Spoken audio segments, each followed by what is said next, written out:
Durian Heat, bringing big ideas, critical opinions in Southeast Asia. The ASEAN region has firmly established itself as one of the most attractive emerging economic blocs in the world. And definitely this young population plays very important role in the growth and also strengthening of human capital and economic development in ASEAN. And one of the non-government organization, which is Malaysian Association of ASEAN Young Entrepreneurs, MAAYE, is a setup to break the connectivity boundaries and the barriers of ASEAN youth economic integration and development of innovative markets. Welcome to Durian ASEAN. You're at the second segment of Durian Morning Show, which is the Durian Heat. This morning, we have invited the president of Malaysian Graduate Entrepreneur Association. His name is Mr. Mustafa Muzamir. So let's say good morning to him. How are you? I'm good, thank you. Thank you for coming over. So could you briefly explain about yourself, perhaps your background and how you got involved into this association? Born in Johor Bahru, so Sultans of Malaysia, or well known as a Southern Tiger.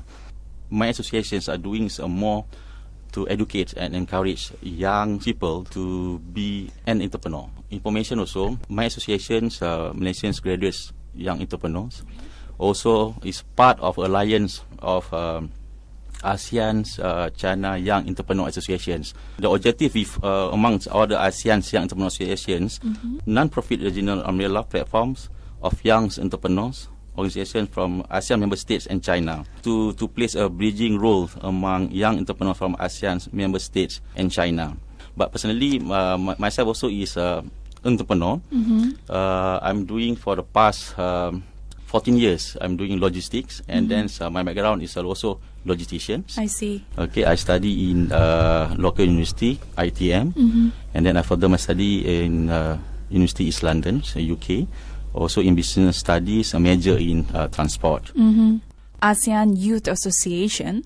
When did you exactly involved? What year did you involve with this association, and how is it so far from the start until now? Since NGO is my part of my passion also. Okay, I let's start over way back in 2002, 2006.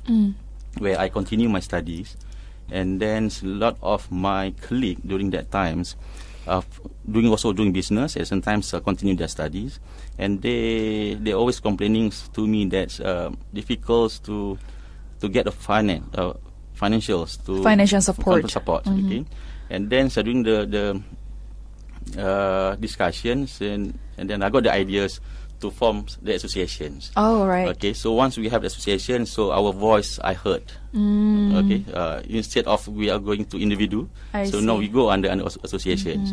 And then 2006, Malaysian Graduates Entrepreneur Association was formed. 2006, and then during that time we stress more on agriculture sectors for the young graduates. Oh, I see. So how did it actually work for young generations at the time?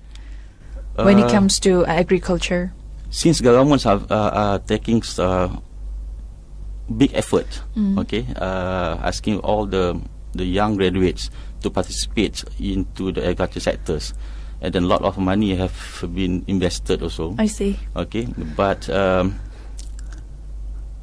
my association also a part of projected into the agriculture sectors, but I can say that it's a quite a failure projects, because agriculture is not young people's passions. It's not come from their soul. I can say this is escapisms. Okay. Okay, while waiting for to get any jobs. Okay, since that during that time for those venture into agriculture, they have an allowance. You know, so everything is government's provided. Okay, so once they start and then get the job, they will leave the project. So that means you're talking about the Malaysian youngsters back those days to any races like Malay, Chinese, and Indian. Exactly.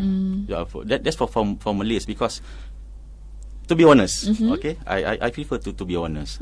For Malays, agriculture is not their soul. I see. Okay, like Chinese now, their generations, they have problems. Okay, because their parents now send their children for educations. So once they get their qualifications, they are not interested. Okay, to assist to helping their parents. Okay, they prefer to work because independently. Yeah, because they took engineering. Okay, so might as well I find for work instead of helping my parents in agriculture. I see. You know, and that's the problem. The current problem that governments facing right now. I see. Why is it so important? We'll talk about the entrepreneurship now here. Why is it so important to be aware of entrepreneurs and then to be updated about the entrepreneurship in Malaysia? I will elaborate more about the more countries actually around the world have introduced towards policy measures to support the growth of an enterprise culture, including Malaysia right now, even though it's late, but never too late, and entrepreneurships. So in particular, effort have been made towards introducing entrepreneurship into the education systems, and as a way to develop entrepreneurial attitudes. They're very important, skill, behaviors, and mindset. Okay, and improving young people's employability in overall. So in the wide range of factors have been contributed to this growing interest in entrepreneurship education and training. We call it EE. Entrepreneurship education, and there is increasing recognition of the importance role education can play in developing entrepreneurial mindset, attitudes, and societies. But this is a government's effort right now. Okay, a lot of I think the big budget. Okay, for developing entrepreneurial mindsets. Another reason is for economic recessions, high employment, and fluctuate in international trade in many countries are just but a few reasons which have led policy makers and political decision makers to pay increased attention to the potential role of the private sectors. Oh, I see. Okay, and the entrepreneurs as a means of job creations. Okay, this is SME. Okay, and to importance of fostering an entrepreneurial, creative, and innovative workforce, both in private and public sectors, as strategies for promoting economic prosperity and decent work over the long term. And for the young people today who will build the foundation for the economics and societies of tomorrow, however, young employment levels remain low. Evidence show that the recent economic crisis have further exacerbated this trend, leading to the largest cohort ever of unemployment youth. With this, I take the overalls. Estimate increase of 7.8 million unemployed young women and men between 2007 and 2009. So this total are very, very vital, and this figure of unemployed youth currently stand at 81 million. Not ASEAN regions, but overall.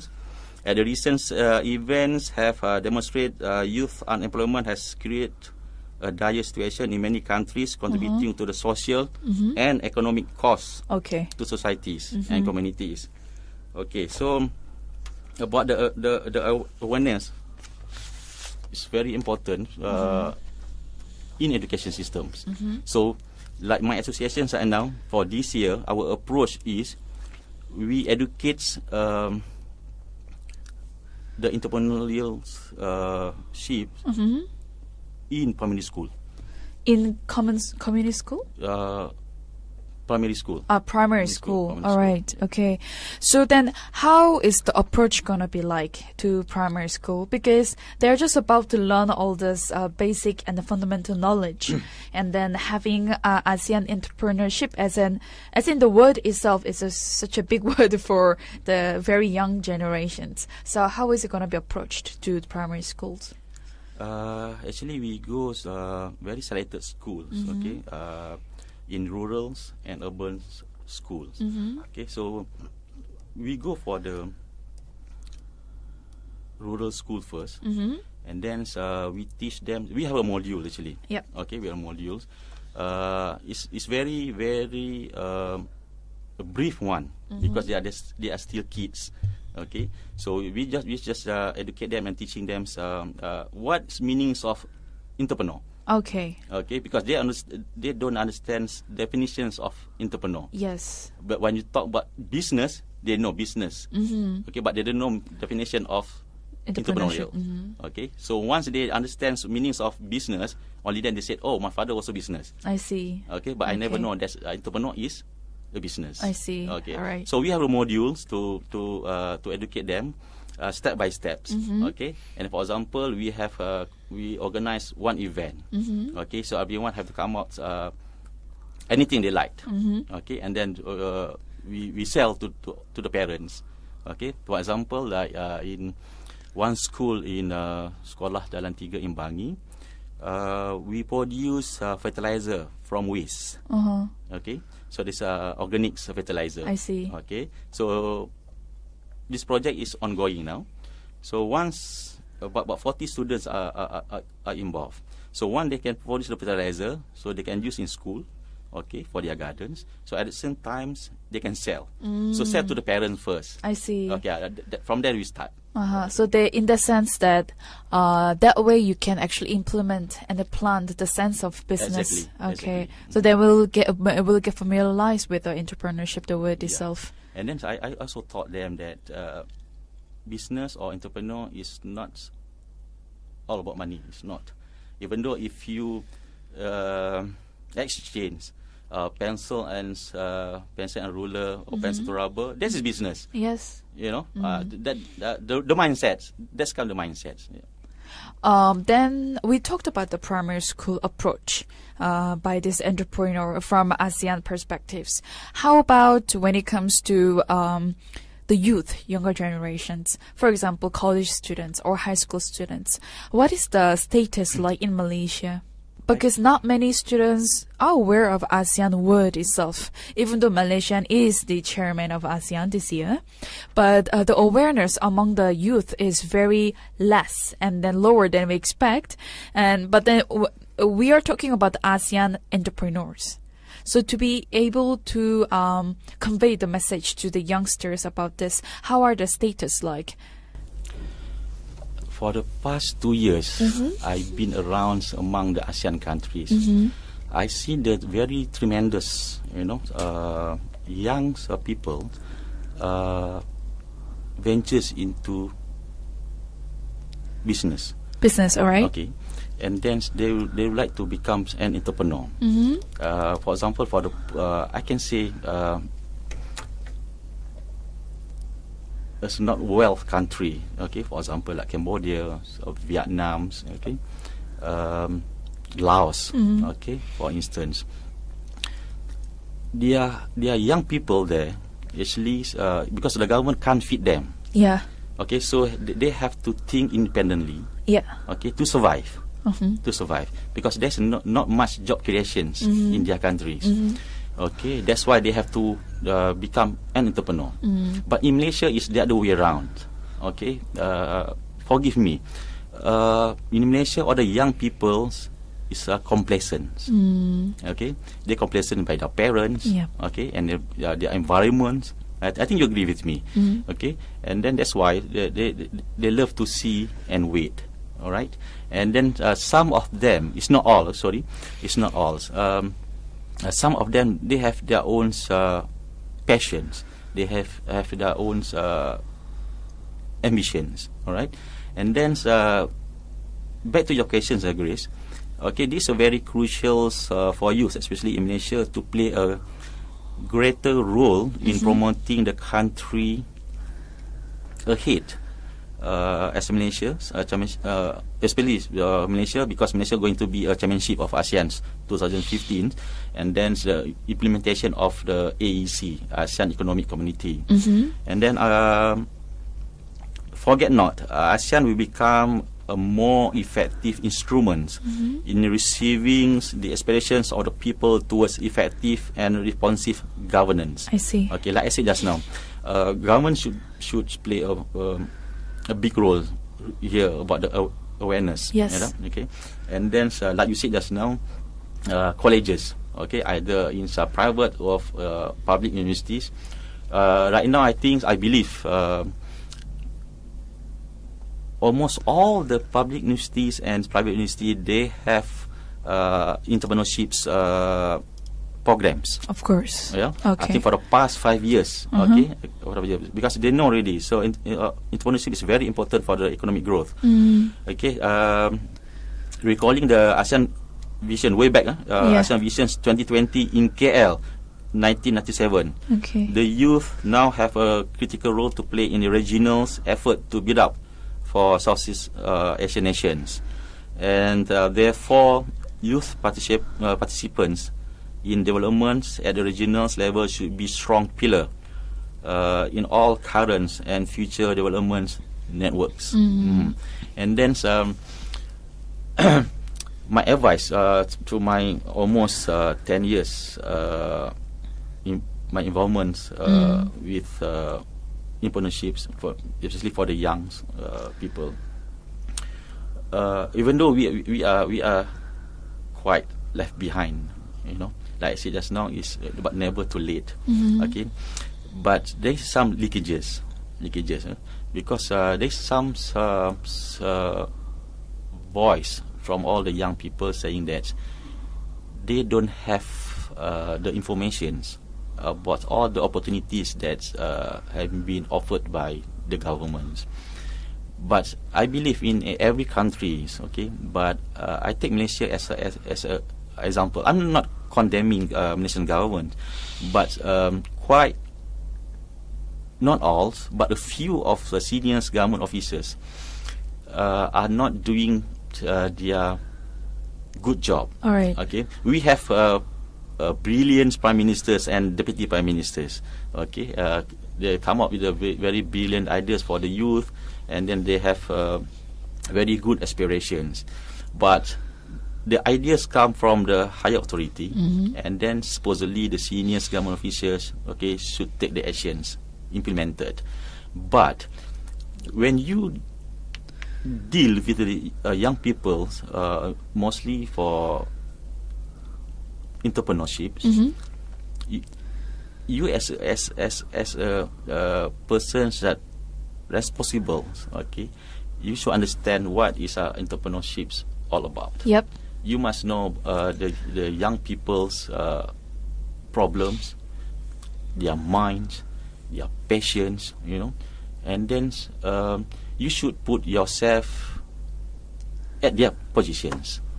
Okay, only then you can assist them. Okay, these problems arise in Malaysia. All right. So we'll just take a short break, and we'll talk more about the problems.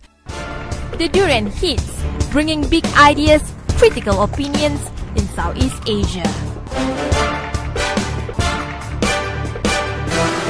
To Durian ASEAN, you are still with Grace, and we are at the second segment of Durian ASEAN, which is the Durian Heat. And you are still with the president of the ASEAN Young Entrepreneurs Association, who is Mr. Mustafa Muzamir. So let's continue from our last question. Problems or challenges among youth. There are 10 countries there. Each has its own different cultures and also systems there. So what would be the biggest challenge among youth? The biggest challenges that I recognize is multi-ethnic, religious, gender, political, and socio-economic. Okay, this is the first category. Second is this quite crucial because these are gathered from all the from the young peoples, young entrepreneurs during my forums or summits in Brunei, in Myanmar, and part of a Commonwealth country as well. All right. Okay, so the second category of their challenges is that they are facing right now is insufficient market information. Oh, the information is not enough. Yeah, and then limited exposures, inadequate funding, and required more government support. These factors discourage entrepreneurs from pursuing more socially mindful business goals. Hence, we called. Okay, back to the other one part is about create a support system for youth, lead enterprises with economic, social, and environmental business objective.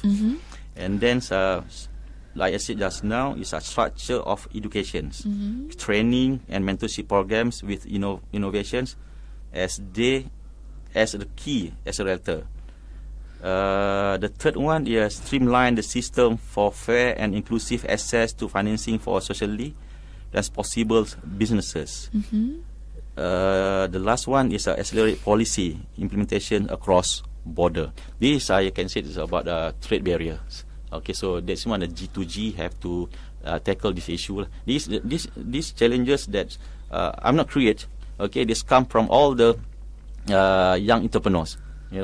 Because in every forums, okay, organized by us, the end of the day we will submit the communique. Okay, and then all the participants will post all the problems. Okay, and then from there we can find okay why they don't want to pursue to become the entrepreneur. Okay, all these elements are related. Yeah. Oh, I see. Like you mentioned a few factors that the challenges that youth has been facing so far, but what are the solutions or any strategies that will solve all these challenges that we are facing?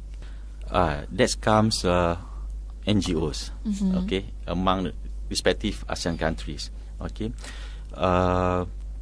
to discuss and to talk with their respective governments, okay.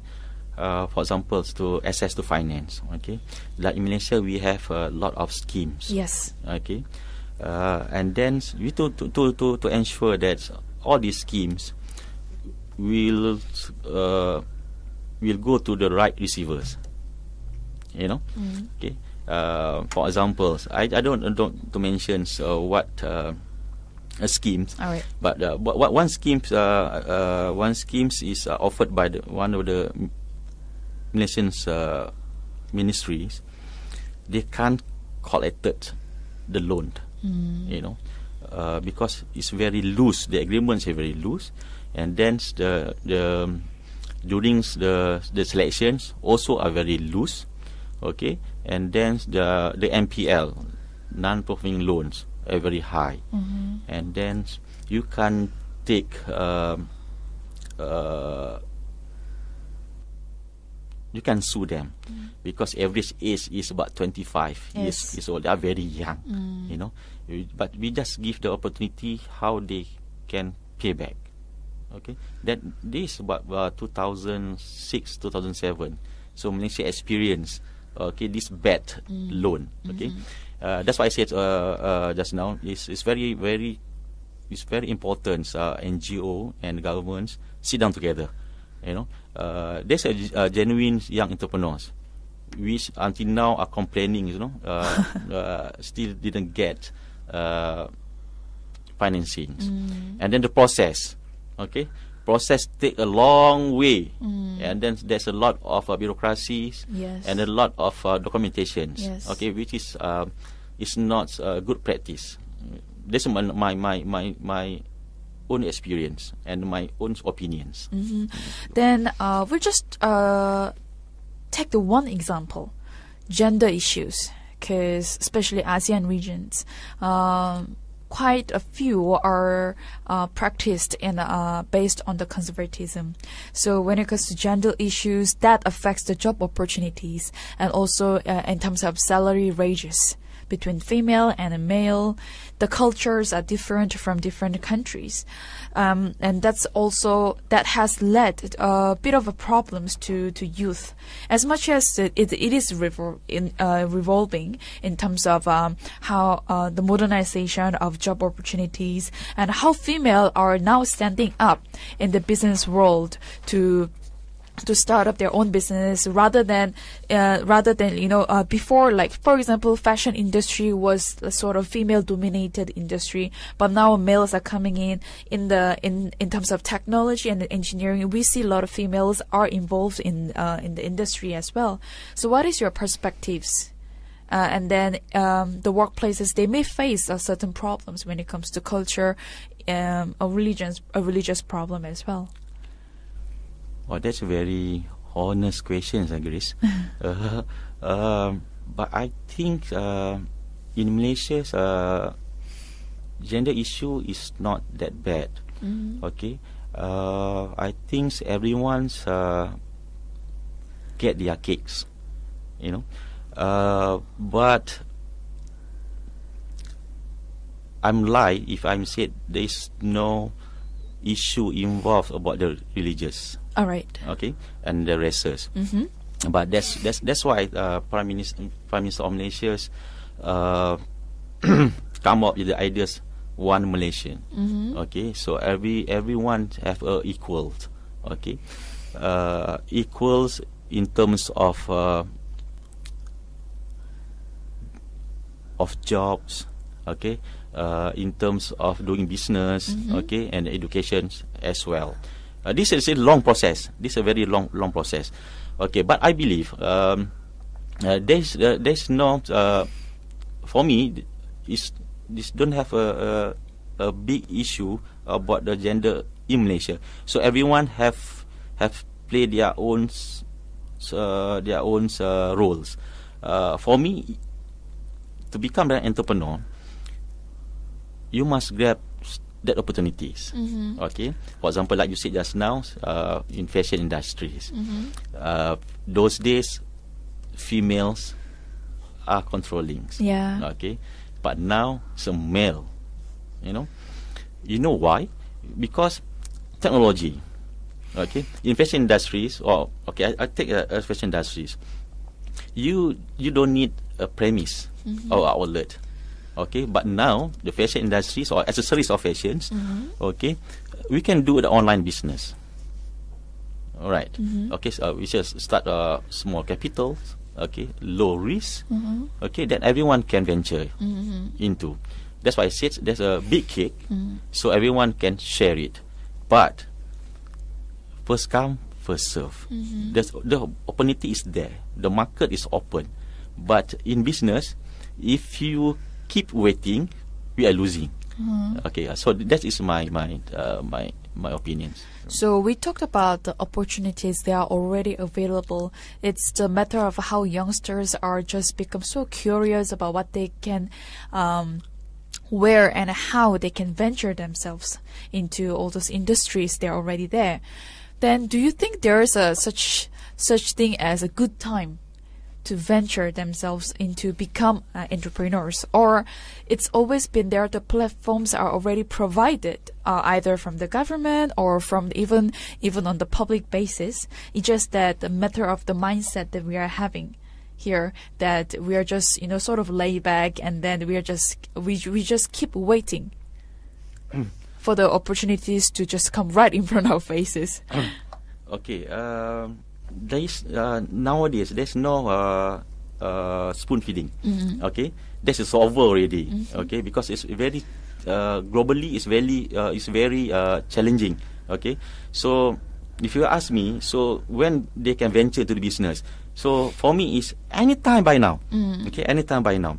And then the youngs, they must remember also that the young populations play a very integral roles in the growth and the strengthening of human capitals and economic developments in ASEAN. So ASEAN is a very big market. Okay. For example, I give you one report. Despite a sizable population of 620 million, ASEAN, but 600 to 620 by 2000 this year. Okay. The regional's medium age is only 27 years old. Okay. And then with close to 60% or 370 million people below the age of 40, with a rapidly growing literacy rate. Okay, you just imagine. We're not talking about Malaysia, but talking overall. Okay, the medium age is only 27 years old. It's about 60%, or 370 million out of 620 million populations, the young people. Okay. As the regional economy continues to integrate entrepreneurships and innovations are also key elements to capitalize on growing business opportunities from the beginning market. Regional awareness and access to markets is crucial to boost intra-ASEAN trade, which currently stands only about 24% of total trade. Okay, in my personal opinions, young people should go for the, for example, like agriculture, okay, ICT, and of course SME, because SME is heart of every government, you know. Yes. And then back to your question just now, I would like to share. You just imagine 370 millions, and then Malaysia is about close to 8 to 10 millions young people. Young people, yeah. See? That one is 18 to 21. Okay, all right. But in Malaysia now, the youth categories, the young people categories are 35 and below. All right, and then in some industries, if you can see, it's very congested already. Okay, that's why I said intra-ASEAN is very important. Okay, so this is the right time for, especially for young people, Malaysian young people, to venture in ASEAN market. Okay, it's like some countries. Okay, they are very hungry. Okay, accepting other investors from Malaysia. For example, like Vietnam, Cambodia, Laos, and then Philippines as well. You know. Like Malaysia, so we are very very lucky actually, but in some areas that we don't have raw materials, but this country have the raw materials. This is the right time for me to all the young peoples from Malaysia to take the opportunities. All right. Let's move on to the next questions. How about awareness of AEC, ASEAN Economic Community, that you just shortly mentioned before? How well are they aware of this term in general? Let's be honest, Grace. The awareness about ASEAN, not AEC. All right. Okay. If I ask, when is ASEAN was established? How many people can actually answer? Yeah. Yes. Okay. Okay. So way back in August 1967, okay, where ASEAN was established, there was during that time only 5 countries. Okay, and then young people right now they don't like to learn history. Yes. You know? Okay, but that's very important for the young entrepreneur to know history. Yes, of course. You know, in every business that you want to do, you must know history. Okay, history about that business they want to get involved. Okay, the history of the country that they want to deal with. It's very important. Okay, and then honestly, not many of the young Malaysians are aware about AEC, either from urban and rural youth. Okay, and then based on the report also, still more needs to be done. Okay, in order to accelerate the integrations of the ASEAN's economies under the aegis of the ASEAN Economic Community, or AAC, even though significant milestones have been achieved. Malaysia have been achieved. Okay. According to research of the ASEAN Development Bank's Institute, ASEAN has the potential to triple its per capita income by 2030. However, in the face of increased competition from new economic powers, the ASEAN's community stands to lose its significance in the global market if it does not band together. Okay, Malaysia can stand alone. Okay, we need all the 9 ASEAN countries. Okay, behind Malaysia. Okay,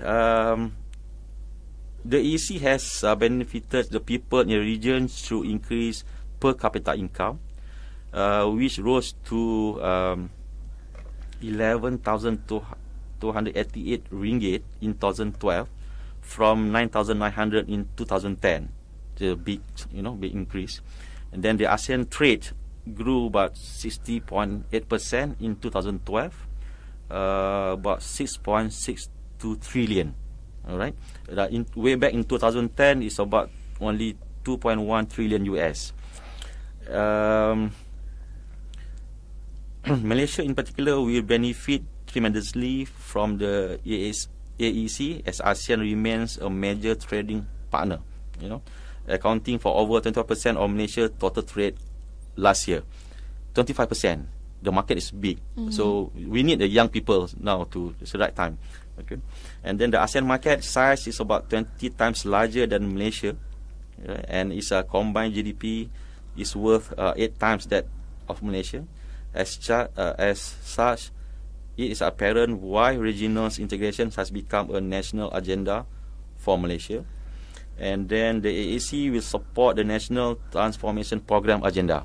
Okay, this is in line with the National Transformation Programs that our Prime Ministers have been launched during the budget, which is to elevate Malaysia's status to become a high income and developed nation by 2020. Okay.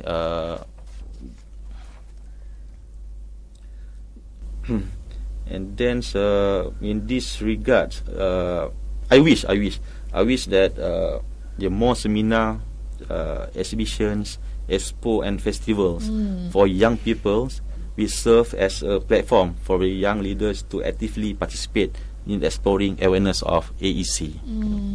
So that's actually a very good point of how we can establish all those different forms of activities or platforms for youngsters to just participate.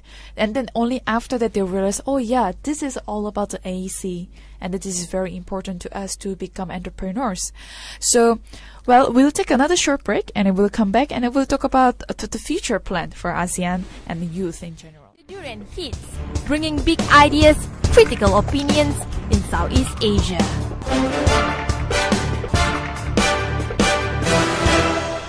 Welcome back to Durian ASEAN.